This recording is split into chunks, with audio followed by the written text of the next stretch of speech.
नमस्कार, आप देख रहे हैं श्री माँ वैष्णो देवी प्रेस क्लब कटरा। और जिस तरीके से मैं बात करूं तो समय समय पर डॉक्टर्स के साथ भी हम आपको रूबरू करवाते रहते हैं। इसी बीच अगर मैं आज की बात करूं तो जहां पर एक और ब्रेस्ट कैंसर को लेकर अवेयरनेस कैंप चल रहा है। और इसी बीच मैं आपको बता दूं तो मेरे साथ डॉक्टर दीपक भारती जो नारायणा सुपर स्पेशलिटी हॉस्पिटल में भी है, और इन्हीं से आज बातचीत भी करेंगे और आपके साथ रूबरू भी करवाएंगे कि ब्रेस्ट कैंसर को लेकर क्या लक्षण हैं, क्यों आज की डेट में ब्रेस्ट कैंसर जो है वो लगातार बढ़ रहा है। तमाम इस तरीके के सवाल हैं जो आज डॉक्टर साहब हम आपके साथ रूबरू करेंगे। और कई सारी शुरुआत में अगर करूं तो सबसे पहले मैं आपसे यही जानना चाहूंगा कि आज की डेट में क्या ऐसे सिम्टम्स जो हैं वो पाए जाते हैं महिलाओं के अंदर जो ब्रेस्ट कैंसर के लक्षण जिसे कहा जाता है। ओके, तो मैं शुरुआत करता हूँ ब्रेस्ट कैंसर से, क्योंकि ये month breast cancer awareness month चल रहा है। तो जो आपने लक्षण की बात की हमसे, लक्षण विभिन्न प्रकार के हो सकते हैं पेशेंट को लेकर।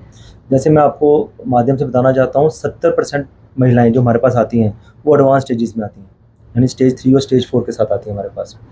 तो उसका ये कहना मतलब है कि ज़रूरी नहीं है कि पेशेंट को अगर ब्रेस्ट में कैंसर ऑफ ब्रेस्ट में सिम्टम्स आएंगे, पेशेंट को हड्डियों में, लीवर में, भूख कम लगना, एसिडिटी, जहाँ पर बीमारी दूसरी जगह पे चली जाएगी वो सिम्टम्स आएंगे। बट 30% पेशेंट हमारे पास जो आते हैं वो आम तौर पे गांठ के साथ आते हैं। उनको ब्रेस्ट पे लंप, गांठ, जहाँ एक गिल्टी जिसको हम कह सकते हैं नोबरी भाषा में, वो बन जाती है। आमतौर पे हमारी लेडीज़ उसको नज़रअंदाज कर देती हैं, अपना देसी इलाज करना शुरू कर देती हैं उस पर, और एक समय आता है कि वो अपना प्रकोप लगा के वो स्टेज 4 में तब्दील हो जाती है। ये पहली बात। दूसरी बात, यंग फीमेल्स में निप्पल से डिस्चार्ज होना अनयूजुअल, वो एक कारण बन सकता है। अंडर आर्म्स में गिल्टियाँ होना, ब्रेस्ट पे स्वेलिंग होना। उसके बाद अगर जोड़ों में दर्द हो, क्योंकि ब्रेस्ट कैंसर एक ऐसा कैंसर है जो कि हड्डियों में जाता है, और पेशेंट्स को स्पाइन में, कमर में, हर एक कमर की दर्द या जोड़ों में दर्द कैंसर नहीं है।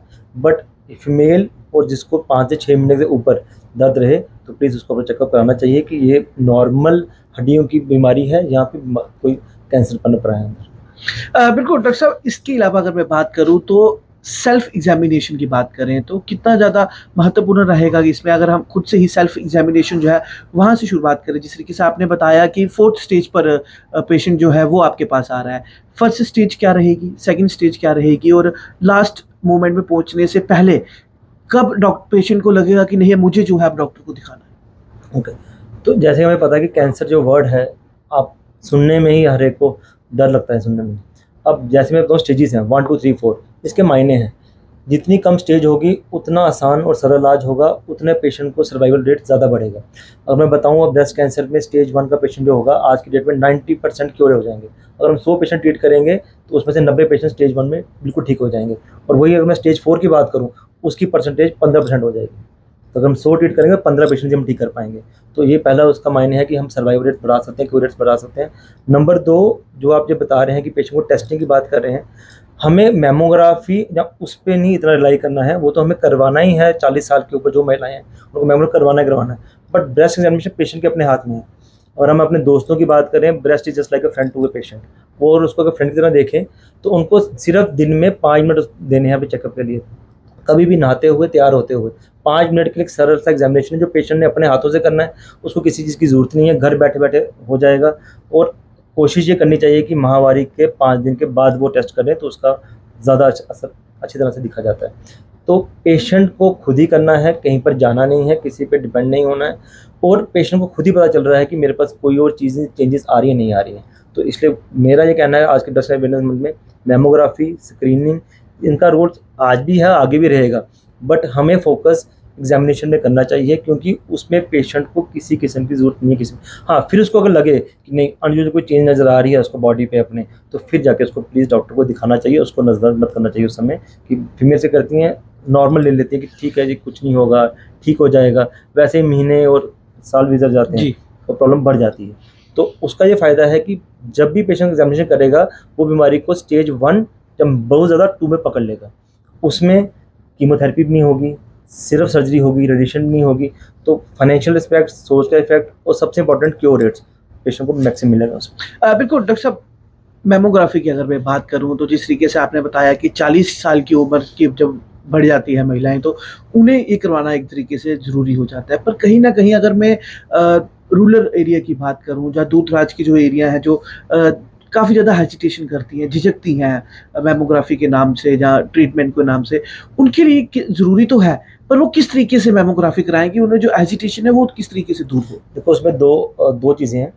सबसे पहले मैं आपको ये बताना चाहता हूँ, हम इंडिया की बात करें, हम यूएस, ये जो प्रथा है यूएस ने शुरू की थी मेमोग्राफी की, और हमें पता हम इंडिया में रह रहे हैं जो डेवलपिंग कंट्री है, और यहाँ पर अभी भी लिटरेचर और अज्ञानता का अभाव थोड़ा अभी भी है। अभी भी अगर किसी को कहीं पर भी कैंसर हो जाए तो वो अपने साथ वालों को बताने में शर्म करते हैं। ये बात हमें माननी है, उसी चीज़ को हमें दूर करना है, नंबर 1। नंबर 2, इसलिए मैंने आपको कहा कि एग्जामिनेशन हमने पेशेंट को समझाना है ताकि वो वहाँ मेमो तक पहुँचे ना, खुद ही अपने आप को एग्जामिन कर लें। नंबर 3, मेमोग्राफी के लिए हम रूटीनली मंथली और 2 या 3 महीने में हमेशा हम अपने फ्री मेमोग्राफी कैंप्स लगाते हैं, और हर कोशिश करते हैं दूर दराज जितने भी एरिया कवर कर सकें उसमें हम 30 to 40 पेशेंट्स पर कैंप में हम पेशेंट्स की मेमोग्राफी शेड्यूल करते हैं। और हमारे हॉस्पिटल में भी ये सेवाएं आई थिंक निःशुल्क तरीके से दी जाती हैं, बस पेशेंट को यहाँ पर आना है। Mammography free of cost for any patient come to Narayana hospital for this test only. और जो स्क्रीनिंग के लिए उसके लिए तो बिल्कुल ही फ्री है। तो सबसे पहले स्क्रीनिंग करें, और हम अपने रूटीनली कैंप्स के साथ पेशेंट को इस अज्ञानता से दूर करें और उनको इनमें सोच डालें कि कैंसर से डरना नहीं है, इससे लड़ना है। और ये आज की डेट में कोई छुआछूत या उस तरह की बीमारी नहीं है, ना सोचने से बनने से फैलती है। ये भी बड़ा एक प्रथा है हमारे यहाँ पर कि नहीं, कैंसर है तो मुझे हो जाएगा, खाने से हो जाएगा, साथ बैठने से हो जाएगा।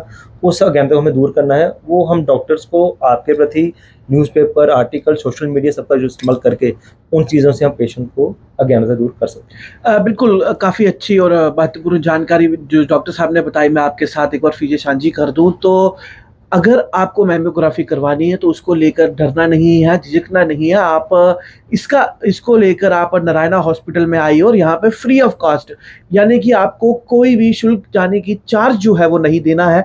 फ्री ऑफ चार्ज जो है वो नारायणा हॉस्पिटल में आपकी मैमोग्राफी जो जाँच है वो महिलाओं की हो पाएगी। डॉक्टर साहब, इसके अलावा अगर मैं बात करूँ तो एक जिस तरीके से अगर मैं डायबिटीज़ की बात हो या बीपी की बात हो तो वो एक परिवार में चलती है। अगर जैसे अगर पेरेंट्स को किसी को है या दादा को या दादी को शुगर थी तो वो बच्चों में तक चली जाती है। क्या कैंसर भी आज की डेट में जेनेटिक है? काफ़ी अच्छा पॉइंट आपने पूछा मुझे जेनेटिक्स के लिए। जब भी पेशेंट हमारे पास आते हैं और जब पेशेंट हमारी ओपी से बाहर जाते हैं तो उनके तीमारदार हमारे पास आते हैं कि सर हमें तो नहीं हो जाएगा। ये बड़ा कॉमन क्वेश्चन है, सर ये इनको होगा, मुझे तो नहीं हो जाएगा। तो मैं आपको बताना चाहता हूँ, out of all the cancer जितने भी हमारे शरीर में कैंसर रहते हैं, सबसे ज़्यादा ब्रेस्ट कैंसर ऐसा कैंसर है जो जेनेटिक होता है। ओवरी कैंसर भी है, पैंक्रियाज भी है, काफ़ी हैं, but breast cancer number 1 cancer जो जेनेटिक्स होता है। आल्दो इसकी परसेंटेज 5% ही है। अगर किसी को 100 पेशेंट्स को ब्रेस्ट कैंसर हो रहा है तो कोई 5 होंगे जिनको फैमिली में जाएगा, सबको नहीं जाता। और ये 5% भी काफ़ी बड़ा नंबर है, क्योंकि ब्रेस्ट कैंसर नंबर 1 कैंसर है इंडिया में। पॉपुलेशन के हिसाब से देखें तो ये 5% लाखों में चले जाते हैं। नंबर 1। नंबर 2, किनको होगा, हम जो पेशेंट होता है ब्रेस्ट कैंसर का उसका हम एक ब्लड टेस्ट करते हैं। उस ब्लड टेस्ट में हमें जो आता है कि ये जेनेटिक है या नहीं है। अगर उस पेशेंट को वो टेस्ट पॉजिटिव आएगा फिर हम अटेंडेंट्स का करते हैं।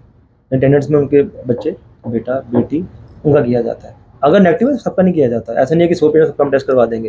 पहले पेशेंट का टेस्ट करेंगे, उसमें से किन्हीं 5 को पॉजिटिव आएगा। जिनको पॉजिटिव आएगा फिर हमने उनकी फैमिली वालों को टेस्ट करना है। और वैसा नहीं है कि उनका अगर पॉजिटिव आया तो पेशेंट को भी, अटेंडेंट को भी हो जाएगा। उनमें रिस्क ज़्यादा है कैंसर होने का, तो उन पेशेंट्स के लिए मेमोग्राफी एग्जामिनेशन और ज़्यादा इंपॉर्टेंट हो जाता करवाना टाइमली।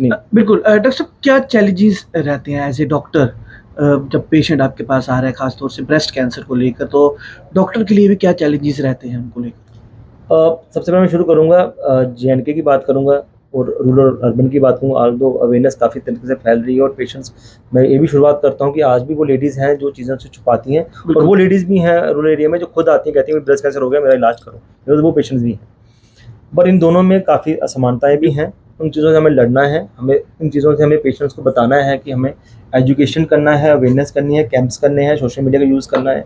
हमें मेमोग्राफी, स्क्रीनिंग, इन सब चीज़ों को हमें प्रकोप तरीके से आगे ला के बढ़ा के पेशेंट को हमें एजुकेट करना है। एजुकेट ही इस चीज़ों को हम हरा सकते हैं कैंसर को, अदरवाइज़ इस चीज़ों को करना मुश्किल हो जाएगा। बिल्कुल, मेरे साथ डॉक्टर दीपक भारती जी मौजूद थे। और ब्रेस्ट कैंसर की अगर मैं बात करूँ तो ब्रेस्ट कैंसर को लेकर काफ़ी ज़्यादा जानकारी जो है वो अहम जानकारी डॉक्टर के द्वारा दी गई। और मैं आपको ये भी बता दूं कि अगर परिवार में किसी को भी इस तरीके के कोई भी लक्षण पाए जाए तो आप जल्द से जल्द जांच जो है उसकी ज़रूर करवाएं।